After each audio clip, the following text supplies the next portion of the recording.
여러분은 하나님을 체험한 때가 언제이십니까? 하나님을 체험한다는 말이 굉장히 광범위한 느낌이 들어서 범위를 좁혀 말씀을 드리자면 하나님의 은혜를 현저하게 경험했던 때가 언제였냐는 말씀입니다.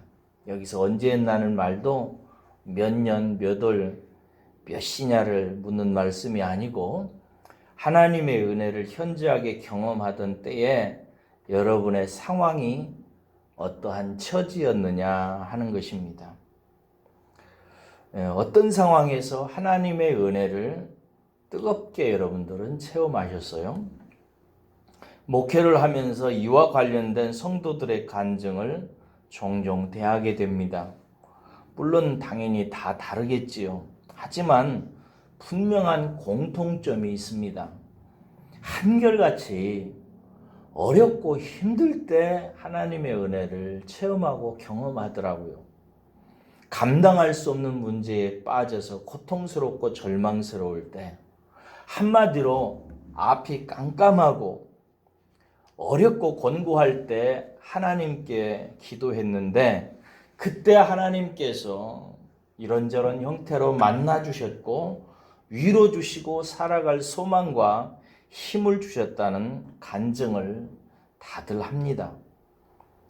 그때 저는 하나님에 대한 한 가지 경륜을 다시 한번 확인하게 되었습니다. 밤의 하나님,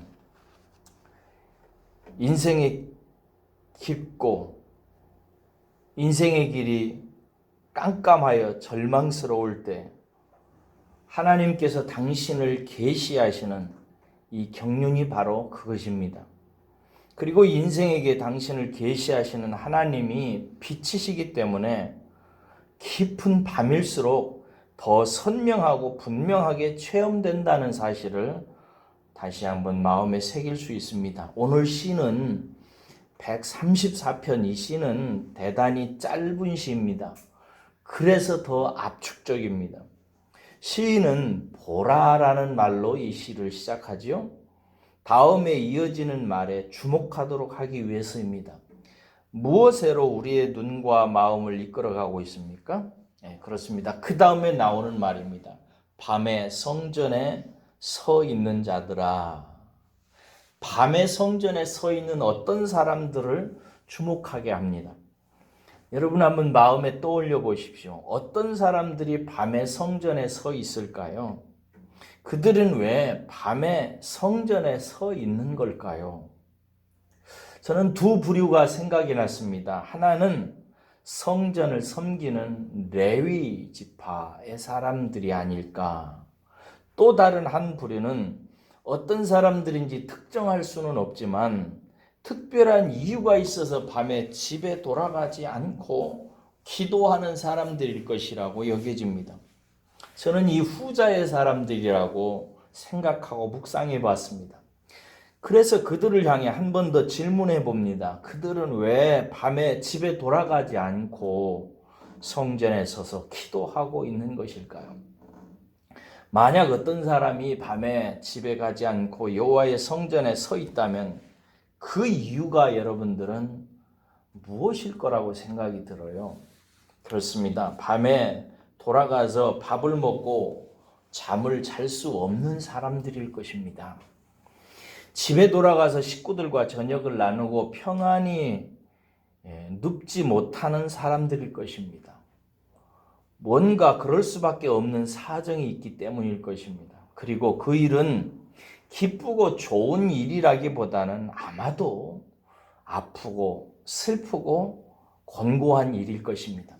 어쩌면 큰 실패나 낭패를 당해서 고통과 절망을 하나님께 호소해야만 하기 때문일 것입니다. 그래서 집에 가지 않고 성전에 남아서 하늘을 우러러보고 있는 것일 것입니다. 즉 인생의 밤을 맞은 사람들일 것입니다. 슬픔으로 고통과 짙은 어둠을 만나서 하나님을 찾아 기도하지 않으면 안 되는 사람들. 그래서 집에 돌아가지 못하고 여호와의 성전에 서서 하늘을 우러르고 있을 것입니다. 그런데 왜 시인은 이런 슬픈 사람들을 향해서, 어쩌면 절망적일 수밖에 없는 이런 사람들을 향해서 하나님을 송축하고 찬양하라고 하는 것일까요? 이것이 오늘 묵상의 내용이 되어야 될 주제가 되겠습니다.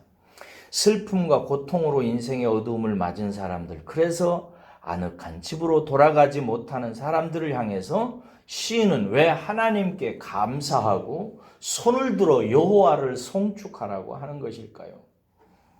여기에 신앙의 역설이 있습니다. 여러분은 이 진리를 다 체감하실 겁니다. 인생은 여러분, 어둠 속에서 비로소 빛의 영광을 찬란하게 경험하도록 지어졌습니다. 어둠이야말로, 인생의 어둠의 때야말로 빛을 강렬하게 볼 수 있는 배경입니다. 이는 신앙의 비밀에 속한 것이기도 한데요. 성도가 인생의 슬픔을 당할 때, 영육간의 고통을 경험할 때, 실패하고 낭패를 당해서 절망 속에 있게 될 때, 즉 어둠 속에 거하게 될 때, 비로소 그때 하나님께서 빛이신 당신의 은혜의 영광을 보게 하십니다.